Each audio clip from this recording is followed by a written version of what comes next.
بسم اللہ الرحمن الرحیم۔ السلام علیکم ورحمۃ اللہ وبرکاتہ۔ ان الحمد للہ نحمده ونستعینه ونستغفره ونستهدیه والصلاة والسلام علی سید المرسلین محمد وآلہ وصحبہ اجمعین، اما بعد۔ حاضرین و ناظرین، یہ درس قرآن نمبر 209 ہے اور آج سورۃ البقرہ کی صرف ایک آیت کی تلاوت و تشریح کی جائے گی، آیت نمبر 261 اعوذ باللہ من الشیطان الرجیم، بسم اللہ الرحمن الرحیم۔ مثل الذين ينفقون أموالهم في سبيل الله كمثل حبة أنبتت 7 سنابل في كل سنبلة 100 حبة والله يضاعف لمن يشاء والله واسع عليم، صدق اللہ العظیم۔ لفظی ترجمہ یوں ہے، مثل الذین، ان لوگوں کی مثال جو ينفقون خرچ کرتے ہیں، اموالہم اپنے مال کو، فی سبیل اللہ اللہ کی راہ میں، کمثل حبۃ اس دانے کسی ہے جو انبتت اگائے، 7 سنابل 7 بالی، فی کل سنبلۃ ہر بالی میں ہوں 100 حبہ 100 دانے، واللہ یضاعف اور اللہ کئی گنا اضافہ کر دیتا ہے، لمن یشاء جس کے لیے چاہتا ہے، واللہ واسع علیم اور اللہ بہت وسعت والا اور بڑے علم والا ہے۔ ترجمہ یوں ہے، جو لوگ اللہ کے راستے میں اپنے مال خرچ کرتے ہیں ان کی مثال ایسی ہے جیسے ایک دانہ 7 بالیں اگائیں، ہر بال میں 100 دانے ہوں، اور اللہ جس کے لیے چاہتا ہے کئی گنا اضافہ کر دیتا ہے، اللہ بہت وسعت والا بڑے علم والا ہے۔ اس آیت میں 3 باتیں بتائی گئی ہیں۔ پہلی بات، جو لوگ اللہ کے راستے میں اپنے مال خرچ کرتے ہیں ان کی مثال ایسی ہے جیسے ایک دانہ 7 بالیں اگائے اور ہر بال میں 100 دانے۔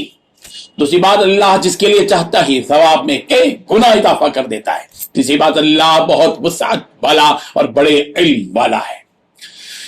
بزرگان محترم، اس آیت میں اللہ کی راہ میں خرچ کرنے کی فضیلت بتلائی گئی ہے۔ سورہ انعام کی آیت نمبر 160 میں ایک بات یہ بتائی گئی کہ من جاء بالحسنۃ فلہ 10 امثالھا، جو شخص ایک نیکی کرے اس کے لیے اس کا 10 گنا ہے۔ یہ بندوں پر اللہ تعالیٰ کی مہربانی کا کم از کم درجہ ہے اور زیادہ کی کوئی حد نہیں۔ وہ اپنے بندے کے ایک عمل کو جس قدر بڑا چڑھا کر سلا دے وہ اس کے اختیار میں ہے۔ جیسے کہ قیامت کے دن آدمی چلتا رہے گا، اس کے نیک اعمال پہاڑ کی شکل میں ہوں گے۔ یہ کس نے بنایا؟ ان ہمارے نیک اعمال کو جو ہم نے زندگی میں کیے ہیں پہاڑ کی شکل دے دی۔ یہ رب ذوالجلال کی رحمت اور اس کے فیصلے ہیں۔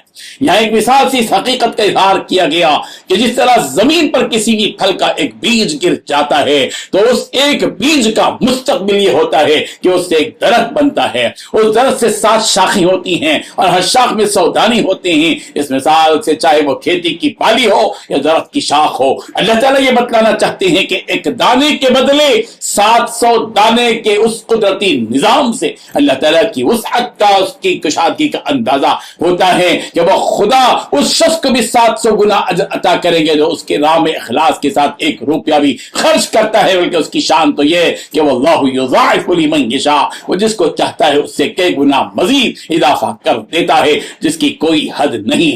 چاہے وہ ایک کے بدلے 1 لاکھ دے دے، اس کو کوئی روکنے والا نہیں۔ اور اس کی شان ہی یہ ہے کہ وہ وسعت والا ہے، اس کے نظام میں تنگی نہیں ہے، وسعت ہے، اس کے ساتھ میں جہل نہیں بلکہ علم ہی علم ہے۔ سورہ بقرہ کی آیت نمبر 245 میں ہے فَيُضَاعِفَهُ لَهُ أَضْعَافًا كَثِيرًا، اللہ اس کو اس کے لیے کئی گنا بڑھا دے گا، اس میں تو کوئی حد ہی نہیں ہے۔ وہ اپنے بندوں کو ایک کے بدلے بے حساب دینے کا دستور بھی اپنے پاس رکھتا ہے۔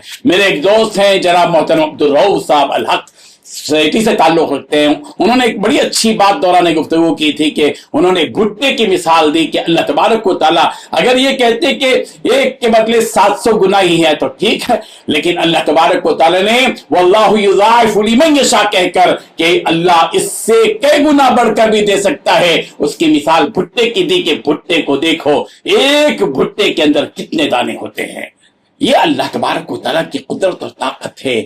ہم اپنی کمزوری کی بنیاد پر اجر کا حساب نہیں بلکہ رب ذوالجلال کی قدرت و طاقت کے اعتبار سے ہمارے اجر و ثواب کو سمجھنے کی کوشش کریں. رب ذوالجلال بڑی وسعت کے ساتھ وسیع رب اور واسع پروردگار کی حقیقت اور اس کی شان کو سمجھنے کی توفیق عطا فرمائے. آمین. وآخر دعوانا ان الحمد للہ رب العالمین. ڈیلی درس قرآن کو سبسکرائب کیجئے، اپنے تاثرات اور مشورے ارسال کیجئے اور متعلقین کے گروپ بنا کر انہیں روزانہ درس قرآن بھیجیں اور اجر ثواب پائیں.